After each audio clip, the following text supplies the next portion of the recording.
and they don't have that connection to how do I share my feelings because I'm always shut down. I have the intention of fulfilling this affirmation and becoming that future version of myself. This is a moment where I can decide to be past me or future me. Let's flip that and make it more positive and do best case scenario.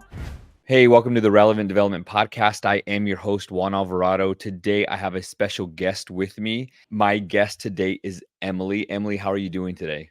Oh, I'm so good. How are you? Doing well, doing well. So I'm excited that we were able to meet. You have some really cool things that you are, currently doing that you're helping people with, but go ahead and let our listeners know who you are and what you do. Yeah, for sure. So I am a certified productivity life coach, and many people are like, know what a productivity coach is, know what a life coach is, but no one really knows what a productivity life coach is. And Mm. so I really mesh both mental health and productivity growth into one because I firmly believe that you cannot have professional development without first having personal development. And so that's Mhm. really my mission, is to help people overcome certain mindset barriers so that way they can be more productive in both work and life. And so I have a lot of one-on-one coaching clients with my different coaching programs. I have an online course, and I also do public speaking. So it's been really, really fun starting this business over the last couple of years and just watching it blow and helping it blossom. Yeah, I like that you said that um, before you can get into professional development, you need to have personal development, right? Mhm. And there's some limiting beliefs or some mind shifts or blocks that get into the way. What are some of those limited beliefs that you run into that people have when it comes to self development or professional development? Yeah, for sure. I think one big one that I see often that isn't really obvious to a lot of people that they even have, but is this self-limiting belief of I am not worthy or I am not Mm, deserving. And that can often mean I am not deserving for growth. I shouldn't get that next big thing or hit that next big mark or anything like that. Or it could be I'm not deserving of forgiveness and like moving on from the past and mm, letting it all go. And so I think that underlying belief is so limiting because it prevents people from taking risks and from doing that next big thing and taking that next big step in both work and life. I think it's very prevalent in both. And that is one common belief that I honestly see the most in my clients. Where do you think that that stems from? I think I have my own thoughts. I want to hear what you say, and then I'll add my 2 cents after. But where do you think that stems from a lot of people? Yeah, so I think the way our brain works is it really stems from our thoughts and the way that we talk to ourselves. And all of that forms via neuroplasticity. And neuroplasticity uses the subconscious. And the subconscious actually has a lot of memories and ideas and beliefs from the past. So, whether that's from when you were a kid to Yeah. whether it's yesterday, it's from the past. And your subconscious then works with your conscious, which is your current reality, to make sense of the world around you. And so when your past ideas are things that did not go well or did not happen for you or did not succeed the way that you wanted to, you can start to believe subconsciously that you didn't deserve it. And then that will seep into your everyday belief system. And when it seeps into your belief system, it then seeps into your actions. And so I really do think that it starts all with self talk and just becoming aware of it and empowering yourself instead. So I want to hear, though, what you have to say about it, too. Yeah, I think that a lot of it has to do with our past or the things that Yeah. we've gone through and or the inability that we had come to terms with what took place. So whether you were maybe verbally abused or physically abused, in the Latin culture, there's a lot of children that were told to sit down and shut up. Right? There's a comedian back in the day, Cosby, that said, the first 2 or 3 years we're teaching our kids how to walk and talk, and then the rest of the time we're telling them to sit down and shut up. Like, but for a lot of people, it's true. Like Yeah, you're told to, totally. as a teen, right? Sit down, be quiet. I don't want to hear it. Where were you? Well, I don't want to hear it. And you're like, oh, I thought you wanted to know. Like, why no, no. And you're like, I want to have a voice. And because you don't have a voice as a kid, I have a friend DJ that says in one of his talks that when we ask our children or kids that are students, hey, did you talk to your teacher? No. Why not? Well, they don't talk to their adults because they don't know how to talk to the adults, because their whole life Yeah. they were told to respect, be quiet, spoke only when spoken to. And so they don't have that connection with an adult, and they don't have that connection to how do I share my feelings because I'm always shut down. So when we Right. get into the workplace or into a relationship now that we're older, we don't know how to communicate, and we Right. don't know how to Because deal with the the hard stuff. Totally, because the lack of communication and the way that it's all been happening is now habitual, and it's just reactive, and it's like Right. instantaneous almost. You don't even think about it, and you're just reacting that way, or thinking that way, or feeling that feeling. And so, in order to actually like flip that around, you really have to first become aware of it. And that's honestly the toughest part because it's about, being present enough to notice your thoughts and feelings and to notice, Right. okay, where is this stemming from? Is this like based in fact, or is this just opinion about something from the past? Like, is it reality? And actually challenging those thoughts and questioning those thoughts is really key to overcome really any self-limiting belief. Yeah, I think you hit something that I want to dig into a little bit, or at least bring it up. Is you said that we react, right? We react, and we're acting in a way that is not truthful to us. But when we respond, right, that first keyword of respond or responsibility, we have the ability to respond in a way that we should. And if we don't do Right. that, we react, and now we're acting. We're not being truly ourselves. So in that, it is our responsibility to say something or be honest with ourselves. But I think even bigger, like an added bonus or the precursor to self-awareness and to be Mhm. self-aware, which is huge, is important. I think the half step right before, or should I say the half step after, is when we're self-aware, for us to actually talk about it to ourselves or say it. Because I think Mhm. a lot of times we think it, right? Like, I know that I need to make this right because you're thinking this.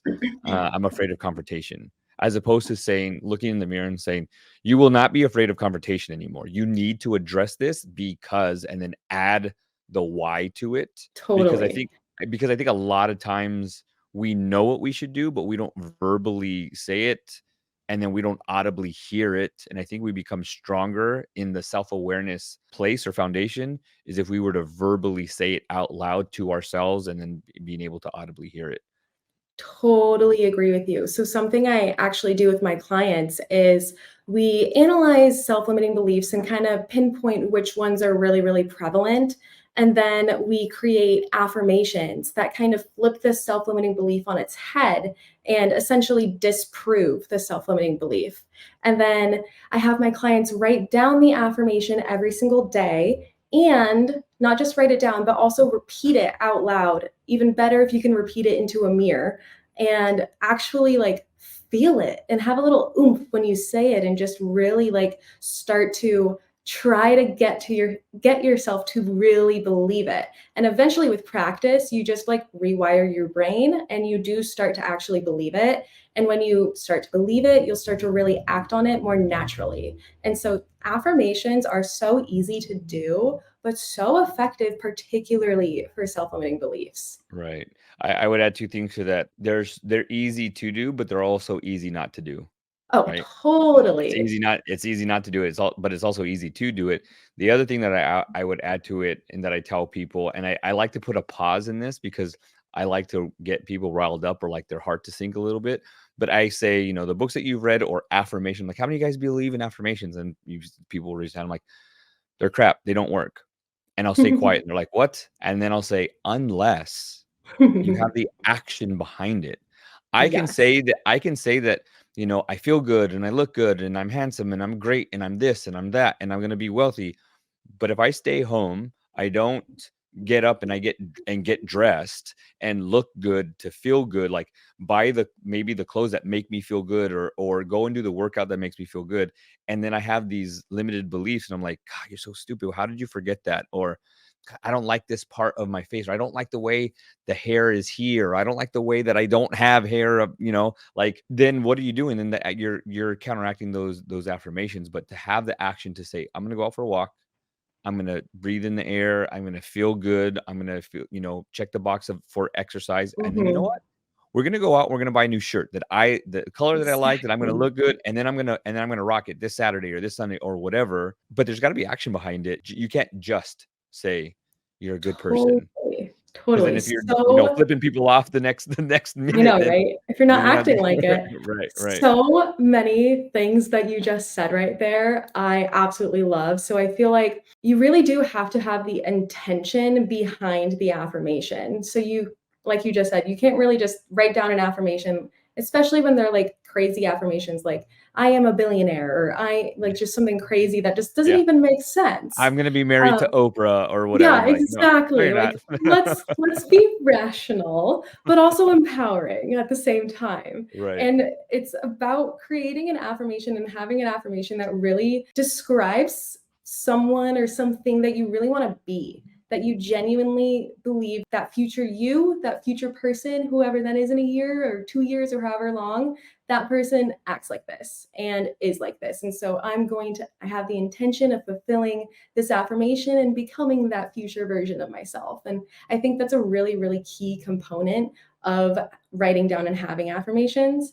And another thing that I want to bring in, which very much ties into what you just said, when you have those moments of like, okay, I know what I should do, but I really don't feel like doing it. Like, I know I should probably not hit snooze, get up and get out of bed and go do my workout. But this bed is so warm and cozy, Mhm. and I just really don't want to do it.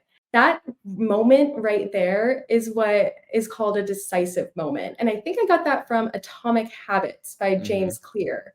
He coined that term, I believe. And decisive moments are essentially those moments when you have to decide between seemingly no big deal decisions, very small choices, probably, but those choices impact stacks up throughout the day. And often it's between an easy option and a not so easy option. And the not so easy option is the one that follows the affirmation, the intention, the growth, and where you want to go. And the easier option follows kind of what has been keeping you stuck a little bit. And so those moments are so important because you have to be aware of them and realize, okay, this is a moment where I can decide to be past me or future me. What am I going to choose? And having that awareness really gets you excited to choose the harder option because you're like, oh, yeah, like I'm growing right now. Like, this is great. Awareness is so empowering in that sense. So I think having those two tools, intentions, and utilizing decisive moments effectively can really help you not just overcome self-limiting beliefs, but like actually start to believe and act like you've overcame the self-limiting belief. Got it. So I'm going to spring something on you that we didn't talk about prior to this, Love it. and I want the people listening to be able to kind of be a fly in the wall, and I want to be vulnerable right now. So I'm really strong-willed, strong-minded for the most Mhm. part. The other day, been going to the gym ever since the time change, and I've been going to the gym prior to that, but I've been going later on in the day, and then time change. I'm up early as it is, so now I'm up even earlier, and so I'm going to the gym like 3 hours earlier than I would normally go to the gym. And so I've been going ever since that time, and don't want to go. And I'm like, I'm just laying there. I'm like, I don't want to go. I'm tired. I'm like, no, you're being lazy right now. You're waking up. It's okay to feel this way, but let's go. Like, just shoot up out of bed. So I shoot up out of bed. And so there's a lot of things where I'm like, I can't get this done. Yes, you can. Yes, you can. So I'm really strong minded that way. However, there are times where I can be transparent and I do have limiting beliefs. So let the people in on a little something. And when this comes out, the event, cross my fingers, will probably have already happened. But right now, I am planning an event, a uh, personal/professional development, more personal development event on mindset, on goal setting, on how to become better for the new year. And I hate to say that, better for the new year and get more in 2024 and all this other dumb cliche stuff.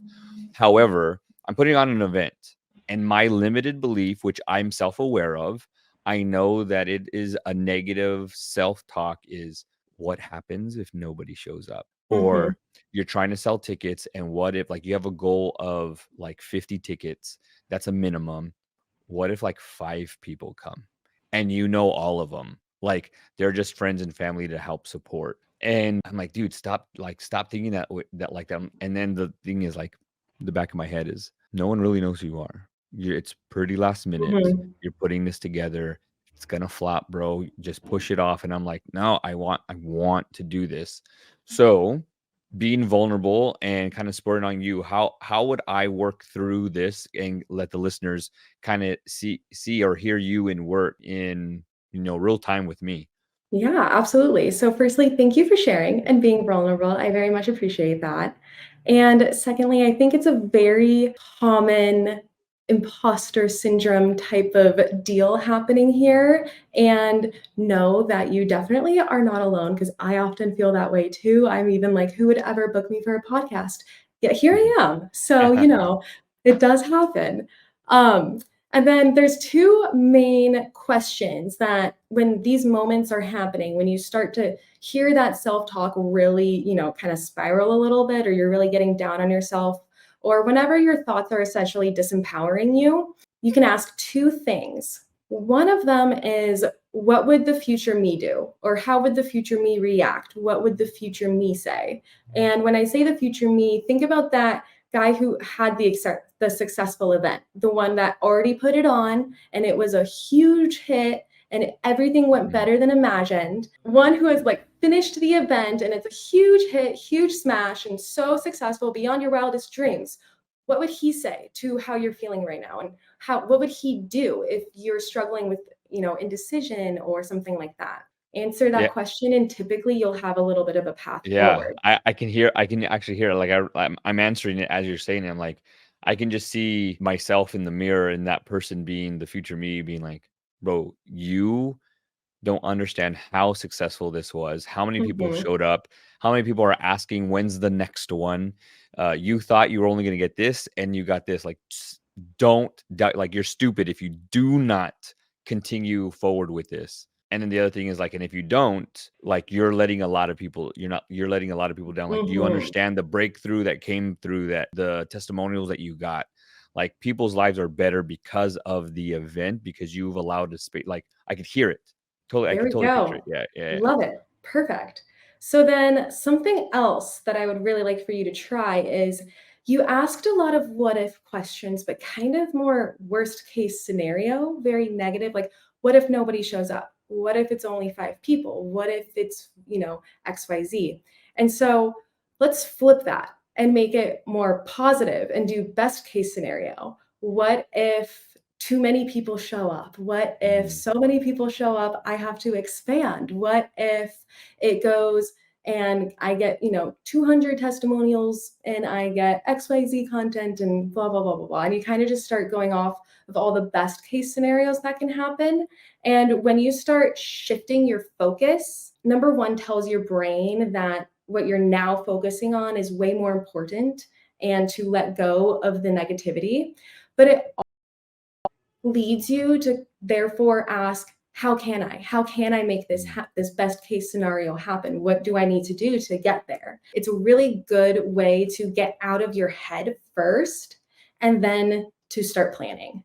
Awesome. That's some really good stuff. And I answered those questions in my head. I'm in the planning phase of it. We have the prices, we have the packages, we have all that stuff. There we go. But Love that's it. very, very helpful. Shifting a little bit, I know that you talk a lot about goals, and we talked about this Mhm. in our first meetup. What is your take on setting goals? Because we know what's all out there right now. You can Google how do you create or make goals, and smart goals will come up. And to me, it's a little old school. I think there's better ways of going about that. But how do you help people reach their goals? Yeah, so there's a couple different takes that I have on goals. It very much, I think, depends on the person and any type of mindset hurdles that they may have and the kind of goals that they're trying to reach. So I personally went through a period in my life where I felt like I was missing every single goal I set for myself. And it was kind of sending me into a downward spiral where I was just playing the victim game and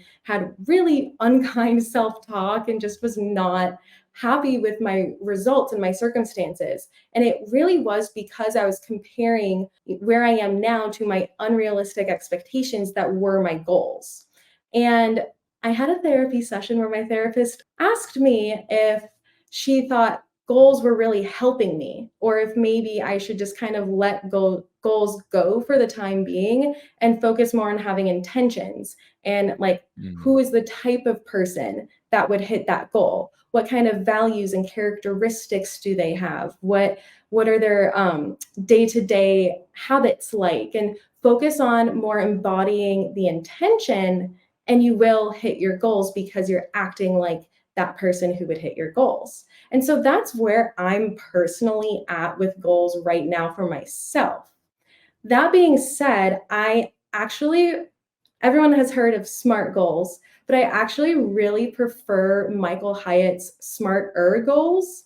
And he adds Mm. an extra E and an R in there. And the R is for risky and the E is for exciting. And I think Mm. those are really important pieces of goals because they do need to be a realistic stretch from where you are right now, but they also need to, push you and have you get Right. really excited for the future, but not so much that you feel paralyzed and you can't act and you don't know how to get there. It's a like very it's a balance that you have to achieve. And I think using Michael Hyatt's smarter system is one of the better systems, goal systems that I've seen out there that actually really, utilizes mindset as well as the metrics of success.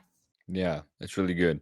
I know that for me, setting goals is it helps me throughout the day. And I Mhm. know that when I'm not up to par, it's because I don't set those goals. For me, and I don't know if you use any tools you're coaching, but for me, I really like to use the Gallup Strengths Assessment. There's the Yeah. DISC assessment. There's, for relationships, it's the love languages and all kinds of stuff like that. But I like to use the strengths assessment, and one of my strengths, or actually my number one strength, is strategic thinking.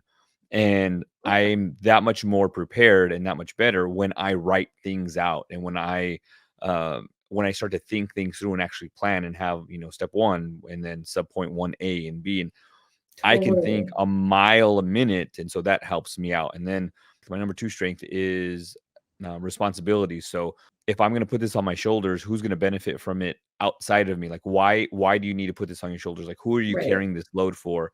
And then my number three, and I won't go into all of them, but number three is relator, which is a relationship building strength. How do I grow my relationships, or how do my relationships benefit from this, or who is it going to help out? Like, let's say it's going to be this event and we get paid from it. It's going to put food on the table for my family. So Mhm. how does it directly impact my boys and my wife and things like that? Like, I have to put those things in, and that, to me, that helps me in my goal setting or my specific goals or specific goals, or smart, excuse me, smart and smarter goals. Mhm. Is I get really specific in those things, I love and that. that, yeah, and it totally helps.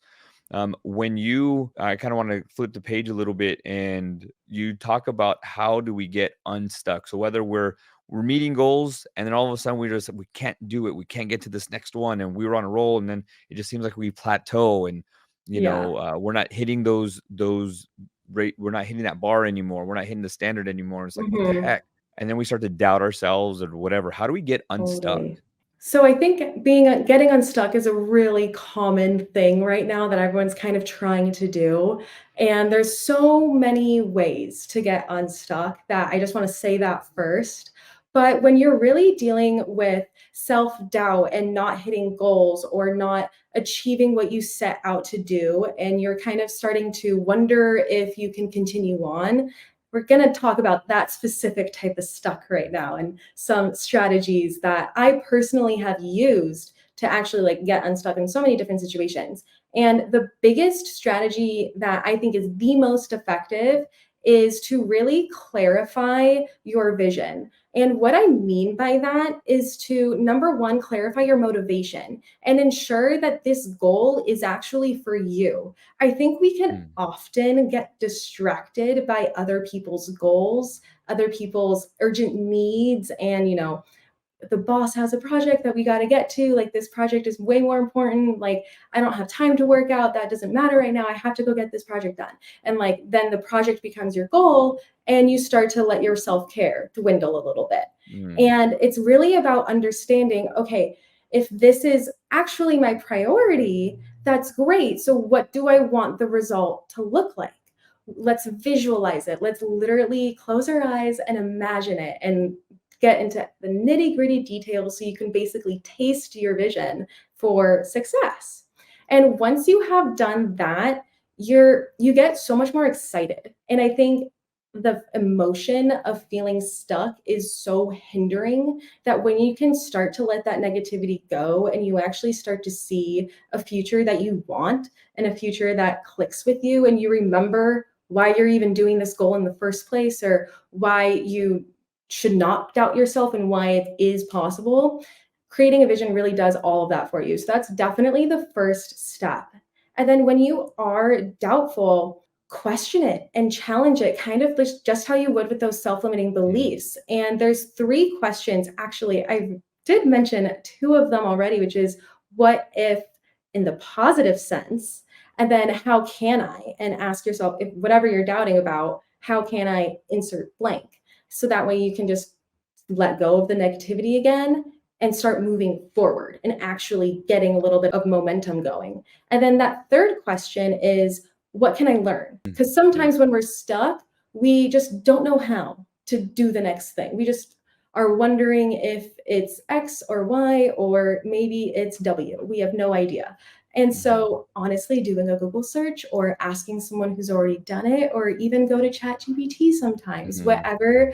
whoever you got to ask, or however you can figure out what it is that you need to learn to move forward.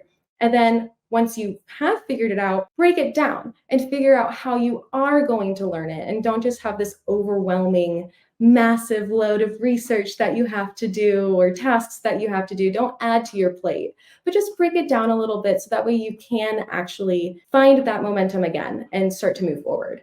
Yeah, you hit on something that I want people to um, understand a little bit more clearly, because when people talk, I it's like I get mini TED Talks in my head. Like when you create a point, I'm like, oh, I'm gonna take this and make this something bigger than what it was. So Totally. I don't want people to run past what you said when those negative thoughts come, to challenge it. And I Mhm. think it's big of us to question it and challenge it, because we can't be pushovers, right? We can't just say, "Oh, there's Yes. the negative comment, so let me just become a slave to that. Let me get run over by this thought." And it's like, no, you can't do that. You can't be a pushover. You have to be able to say, no, this is my life. This is what I want. This is what I'm striving for. And I'm not, and I will not allow this thought, which is just a thought. Like, it's not even real, Yes. right? It's just a thought. And I will not be pushed over. I will not be run over. I'm not going to allow that to happen. So I am going to challenge that thought. And how do we challenge it? With something that's bigger and better, which is those positive thoughts that you're talking about. So I love the challenging part of that. The other thing that I wanted to add is my take on being stuck is, like you said, like, question those things.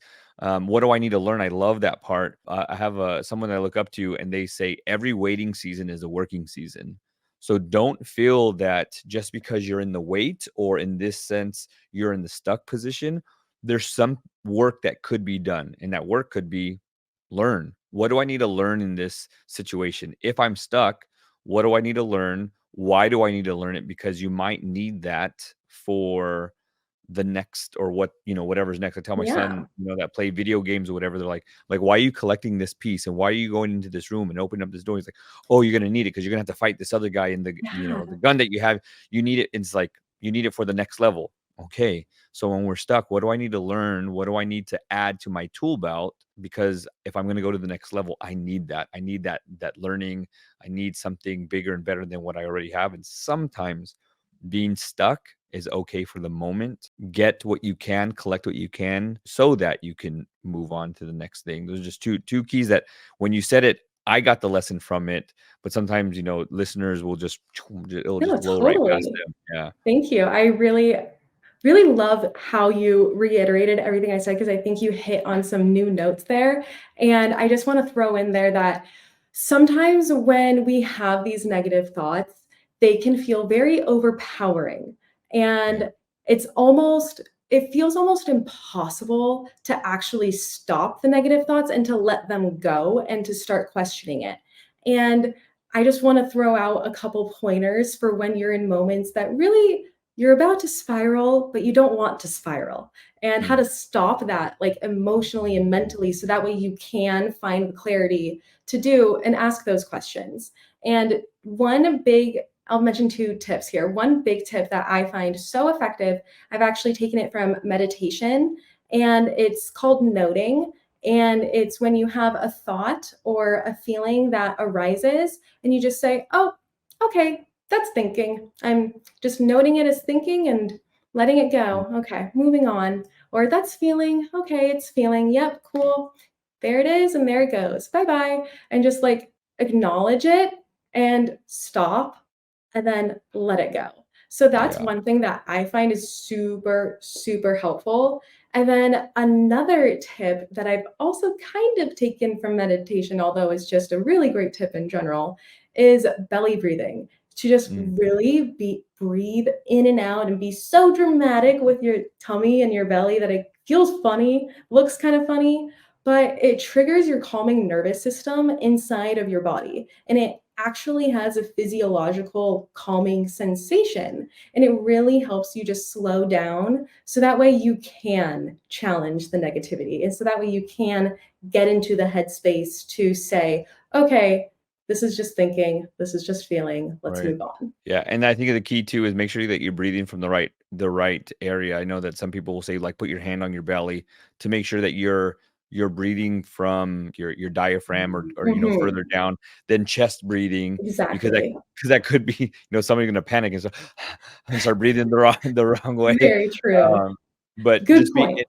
but Belly. it's but here the thing is that again the lesson that I got from that is it's mindfulness, right? It is Mhm. when I do something, I'm gonna do it with intention, and I'm gonna slow it down, and I'm gonna do it correctly so that I can get to somewhere, and that somewhere is, some calmness or better thoughts or whatever, but the other thing too is I just love the whole acknowledging, "Oh, I'm thinking. Yep, there It's it just is. a thought. It's Cool, just throw it away." science. Yeah. I Yeah. have a feeling, it's normal, cool, on with the next, and I think when people can be intentional with that, because it's our human nature, right? Yeah, To feel these exactly. different emotions. Yeah, for sure. Super helpful. Super, super helpful. Cool. Thank you for that. Before you go, I like to ask one of two questions. Sometimes some guests get both.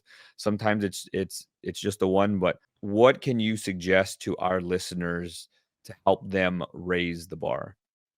Absolutely. So, the biggest thing I can suggest is to create a vision for your future and define your future. Let's say 1 year from now, 3 years from now, 5, 10, whatever clicks for you. But make sure that you get into the nitty-gritty details and really clarify what it is that you are working towards and why you want to be moving forward. And when you can do that, the path kind of just starts to make sense and really starts to click. So, definitely my biggest recommendation. Awesome. How can our listeners keep up with you and connect with you? For sure. Find me at theproductivityflow.com and at the productivity flow on Instagram and TikTok and LinkedIn. Perfect, and all of those links will be in the description and in the show notes. Please give Emily a follow. Reach out to her on her website. Check that out. Emily, thank you so much for being here today. Thank you for allowing me to put you on the spot and be vulnerable with you Of and to course. walk me through those. Is so helpful. If you guys want to get help, reach out to Emily. Again, thank you so much for being yourself and authentically you here today on the Relevant Development Podcast. Well, thank you so much for having me. This was such a fun conversation, and thank you for being vulnerable with me and letting me give you some advice. I really appreciated that. Yeah, thank you for helping me do the exact thing that I tell listeners to do. If you want to level it up and get to that next level, make sure you pull yourself up to that next level, but you can't do that unless you raise that bar. Thank you so much. We'll see you Exactly. on the next episode.